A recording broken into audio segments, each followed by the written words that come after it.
सवाल के बाद कीजिए साहब। जनाब सदर, तरक्की दो तरह की होती है, अखलाकी और तहजीबी तरक्की, दूसरी किस्म साइंसी तरक्की है। मुझे नहीं मालूम मेरे मुखालफिन इंग्लिश के जरिए कौन सी तरक्की हासिल करना चाहता है।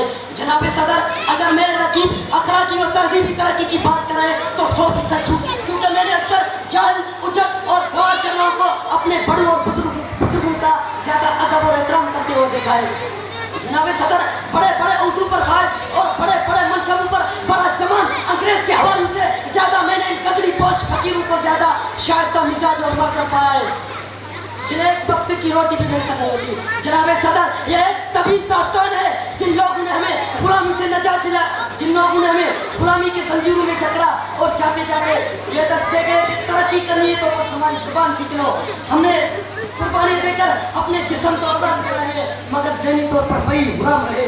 जनाब सदर, अगर यूँ कहा जाए कि इंग्लिश जुबान की तो महारत इस दौर में अखलाकी गिरावट का सबब बन गई है तो गलत ना होगा, क्योंकि मैंने अक्सर आवारा, चोर, लुटेरे और गरीबों के हकूक पर नकदजनी करते हुए इन्हीं लोगों को देखा है। करप्शन और रिश्वत की शक्ति को घुटते हुए इन्हीं लोगों को देखा है। जनाब सदर, मेरे वकील ने एक जगह पर अपने मौजूद दलील देते हुए फरमाया कि इंग्लिश साइंस और टेक्नोलॉजी की ज़बान है।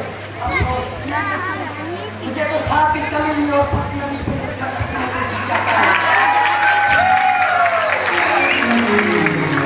हैरान हूँ के दिल को रोऊं या जिगर को पीटूं, हैरान हूँ के दिल को रोऊं या जिगर को पीटूं, अगर मकबूल हो तो साथ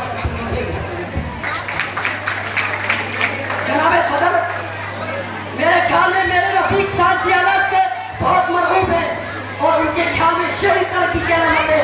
शायद उन्हें मालूम नहीं कि इकबाल मरहूम ने बहुत अरसा पहले फरमाया था, ए मौत मशीनों की हुकूमत, ए मौत मशीनों की हुकूमत, ए खासे मुरब्बत को कुचल देने वाला।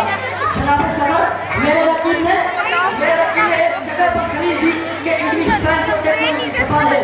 जनाब सदर, ये महज़ और दिमाग का खलल है। जनाब सदर, मेरे साथी ने खुद इस बात का इकरार किया कि 19वीं सदी तक कोई भी इंग्लिश में तहकीक मौजूद न थी। जनाब सदर, मैं पूछना चाहता हूँ कि आज का वक्त तरक्की याफ्ता था जब वो इल्म व फन का मर्कज़ हुआ करता था, जब इंग्लिश का वजूद तक न था, या अब का वक्त जिसमें